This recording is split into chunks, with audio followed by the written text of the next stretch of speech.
Students, मैं हूं आपका इंस्ट्रक्टर आतिफ नसीम और ये है आपका YouTube channel science made sensible. आज के लेक्चर में हम कोऑर्डिनेट ज्योमेट्री के एक इम्पॉर्टेंट टॉपिक की तरफ जा रहे हैं, that is equation of line या लीनियर इक्वेशन जिसे हम कहते हैं। लीनियर इक्वेशंस आपको पता है कि वो इक्वेशंस होते हैं जिनमें वेरिएबल का हाईएस्ट पावर आपके साथ 1 होता है, और या ये वो इक्वेशंस होते हैं जिनका ग्राफ हमेशा स्ट्रेट लाइन होता है। स्टूडेंट्स, इस लेक्चर में हम लीनियर इक्वेशंस के डिफरेंट फॉर्म्स डिस्कस करेंगे और इन सब फॉर्म्स में हम ये डिस्कस करेंगे कि जब हमें कुछ डेटा गिवन होता है तो उन गिवन डेटा के हेल्प से हम उस इक्वेशन को मेंशन कर सकते हैं, उन लीनियर इक्वेशंस को हम लिख सकते हैं depending on some data which is given. हर क्वेश्चन का डेटा एक दूसरे से अलग है, इसलिए हर क्वेश्चन में उस लीनियर इक्वेशन का फॉर्म भी एक दूसरे से अलग है। फर्स्ट आपके साथ जो लीनियर इक्वेशन का फॉर्म है that is called slope intercept form. इस नाम से आपको ये पता लगना चाहिए कि इसमें कौन कौन सा डेटा हमें मौजूद है या कौन कौन सा डेटा हमें प्रोवाइडेड है।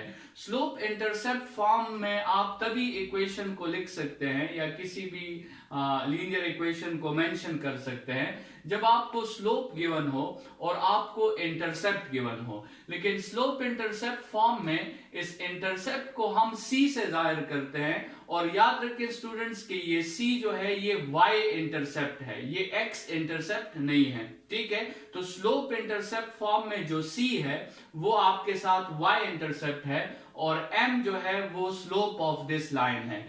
तो अगर आपको slope of a line given है और आपको साथ में y इंटरसेप्ट भी गिवन है तो आप आसानी से इस इक्वेशन में पुट करके अपने लिए equation of the line find कर सकते हैं। लेट्स सपोज आपसे कहा जाता है कि एक लाइन है जिसका स्लोप 2 है और उसका y इंटरसेप्ट जो है वो 10 के इक्वल है, तो आप आसानी से उसका इक्वेशन फाइंड कर सकते हैं y is equal to 2x plus 10। ठीक है, इसी तरह जरूरी नहीं कि c की वैल्यू हमेशा पॉजिटिव हो, c की वैल्यू नेगेटिव भी हो सकती है, इसी तरह स्लोप भी नेगेटिव हो सकता है। आपने सिर्फ उस स्लोप की और उस y इंटरसेप्ट की वैल्यू जो है यहाँ पे पुट करनी है। और y इंटरसेप्ट होता क्या है स्टूडेंट्स? y इंटरसेप्ट वो डिस्टेंस होता है y एक्सिस पर जब एक लाइन y एक्सिस को कट करती है। जैसे यहाँ पर स्टूडेंट्स देखें, इस लाइन ने y एक्सिस को कट किया है, तो ओरिजिन से लेकर ये जो डिस्टेंस है आपके साथ इसको आप c कहोगे। अगर एक लाइन लेट्स सपोज इस तरह है तो इसने यहाँ पर y एक्सिस को कट किया है और यहाँ पर आपके साथ जो c होगा उसकी वैल्यू नेगेटिव होगी क्योंकि ये नेगेटिव y एक्सिस पर इसने कट किया है। ठीक है, तो y इंटरसेप्ट क्या है? y इंटरसेप्ट वो डिस्टेंस है जिसपे आपके साथ एक लाइन y एक्सिस को कट करता है। स्टूडेंट्स, लेट्स सपोज आपसे वो इस तरह पूछे कि the slope of a line is 2। एक लाइन का स्लोप जो है वो 2 की इक्वल है और इस लाइन पे आपको एक पॉइंट गिवन हो 0,3। ठीक है, ये पॉइंट भी इस लाइन पे गिवन हो, तो मतलब आपको स्लोप गिवन है और साथ में आपको पॉइंट गिवन है, तो इसके लिए फिर आप यूज करोगे स्लोप पॉइंट फॉर्म। जब आपको स्लोप भी गिवन हो और पॉइंट भी गिवन हो तो फिर आप कौन सा फॉर्म यूज करोगे? Slope point form. लेकिन यहां पर स्टूडेंट्स मैं आपको बताना चाहता हूं कि इस पॉइंट का जो x कोऑर्डिनेट है वो आपके साथ 0 है, तो इसका मतलब ये हुआ कि ये पॉइंट y एक्सिस पर मौजूद है, और अगर ये पॉइंट y एक्सिस पर मौजूद है और इसके कोऑर्डिनेट्स 0,3 है, इसका मतलब ये है कि इनडायरेक्टली आपको c की वैल्यू मिल गई है। इस क्वेश्चन में आपके साथ c की वैल्यू क्या है? c की वैल्यू आपके साथ 3 है, तो जरूरी नहीं कि आप स्लोप पॉइंट फॉर्म यूज करो, आप इस फॉर्म को भी यूज कर सकते हो, लेकिन साथ में ये लॉजिक यूज करते हुए कि यहां पर तो वैसे भी x की वैल्यू 0 है, तो जो y की वैल्यू है वो असल में y इंटरसेप्ट है आपके साथ। ठीक है, तो यहाँ पे देखिए स्टूडेंट्स, अगर ये पॉइंट है तो x की वैल्यू अगर आपके साथ 0 है तो आपको डायरेक्टली y इंटरसेप्ट मिल जाता है और आप दोबारा इस इक्वेशन का हेल्प ले सकते हो। लेकिन अगर आपके साथ एक ऐसी सिचुएशन है जिसमें लेट्स सपोज स्लोप आपके साथ 3 की इक्वल है और पॉइंट जो है वो आपके साथ इक्वल है -1,10। ठीक है। तो ये पॉइंट अभी वाई एक्सिस पे नहीं है, बल्कि ये पॉइंट असल में हमारे साथ सेकेंड क्वाड्रेंट में है, और इसमें आप 10 की वैल्यू को सी नहीं कह सकते, ठीक है, क्योंकि उसका एक्स कोऑर्डिनेट आपके साथ 0 नहीं है। अभी इस डेटा के लिए आप ये फॉर्म यूज नहीं कर सकते, तो इस डेटा के लिए फिर हमारे साथ दूसरा फॉर्म है, that is called slope point form. मतलब अगर आपको दो चीजें गिवन हो, आपको उस लाइन का स्लोप गिवन है और साथ में उस लाइन पर आपके साथ कोई भी एक पॉइंट गिवन है x1 y1, तो फिर आप इस फॉर्म में वैल्यूज पुट करके अपने लिए इक्वेशन फाइंड कर सकते हैं, y minus y1 is equal to m into x minus x1। अगर हम ये डेटा इसमें पुट कर दें तो हमारे साथ आ जाएगा y minus 10 is equal to 3x plus 1 इसलिए कि एक माइनस यहां पे है और एक माइनस यहां पे है, तो वो दोनों प्लस हो जाएंगे। स्टूडेंट्स, तीसरा फॉर्म आपके साथ 2 पॉइंट्स फॉर्म है। लेट्स सपोज आपको एक लाइन पर 2 पॉइंट्स गिवन है, स्लोप गिवन नहीं है, बल्कि एक पॉइंट x1 y1 और दूसरा पॉइंट x2 y2 गिवन है, तो फिर आप ये इक्वेशन यूज कर सकते हो, y minus y1 divided by y2 minus y1 is equal to x minus x1 divided by x2 minus x1। इसमें वैल्यूज पुट के आप अपने लिए क्रॉस मल्टीप्लिकेशन कर लें और आंसर को सिंप्लीफाइड फॉर्म में ले आए, ये उस लाइन का आपके साथ इक्वेशन होगा। तो इसे हम 2 पॉइंट्स फॉर्म कहते हैं। इसके बाद हमारे साथ आता है 2 इंटरसेप्ट फॉर्म। अगर एक लाइन का आपको x इंटरसेप्ट भी गिवन हो और y इंटरसेप्ट भी गिवन हो, मतलब ये देखिए एक लाइन है, ये x एक्सिस को a पॉइंट पे टच कर रही है, मतलब इस कोऑर्डिनेट का जो वैल्यू है वो a,0 है, और y एक्सिस को ये b पर टच कर रही है, मतलब इस कोऑर्डिनेट की वैल्यू 0,b है। मतलब आपको x इंटरसेप्ट भी गिवन है, x का फासला भी गिवन है और y का फासला भी गिवन है। यहां पर हमने y के फासले को b कहा है, y इंटरसेप्ट को b कहा है, और स्लोप इंटरसेप्ट फॉर्म में हमने y इंटरसेप्ट को c कहा था।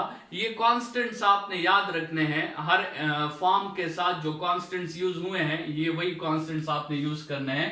तो अगर x इंटरसेप्ट को हम a कहें और y इंटरसेप्ट को हम b कहें, तो फिर आप ये फॉर्म लिख सकते हैं, x divided by a plus y divided by b is equal to 1, ठीक है। इस फॉर्म से आप अपने लिए इक्वेशन फाइंड कर सकते हैं। और आखिरी स्टूडेंट्स, द जनरल फॉर्म वो आपके साथ है ax plus by plus c is equal to 0। इसमें x का कोफिशिएंट आपके साथ a है, y का कोफिशिएंट आपके साथ b है और कांस्टेंट टर्म आपके साथ c है, ठीक है। आप अगर चाहें तो लेट्स सपोज अगर आपको जनरल फॉर्म में क्वेश्चन गिवन है, तो आप इसे स्लोप इंटरसेप्ट फॉर्म में कन्वर्ट कर सकते हैं, स्लोप पॉइंट फॉर्म में कन्वर्ट कर सकते हैं, 2 इंटरसेप्ट फॉर्म में, इंटर कन्वर्जन्स आप इनकी कर सकते हैं, ठीक है। और इन फॉर्म्स में जो हमने स्टडी किए हैं, इनमें ये पहले 2 फॉर्म्स बहुत जरूरी है, स्लोप इंटरसेप्ट फॉर्म और स्लोप पॉइंट फॉर्म, ठीक है। ये बाकी 2 फॉर्म्स इतने जरूरी नहीं है, लेकिन ये पहले 2 फॉर्म्स आपके बार बार क्वेश्चंस में यूज होंगे, तो इन 2 फॉर्म्स को आप डिटेल में प्रैक्टिस करें, स्लोप इंटरसेप्ट फॉर्म और स्लोप पॉइंट फॉर्म। स्टूडेंट्स, हम यहां पर एक इक्वेशन जो है वो लेते हैं जो हम जनरल फॉर्म में होगा, लेकिन उसे हम जनरल फॉर्म से कन्वर्ट करने की कोशिश करते हैं स्लोप इंटरसेप्ट फॉर्म में, क्योंकि स्लोप इंटरसेप्ट फॉर्म में हम इसलिए भी कन्वर्ट करना चाहते हैं कि कभी कभार हमसे क्वेश्चन किया जाता है कि आप किसी लाइन का स्लोप फाइंड करें।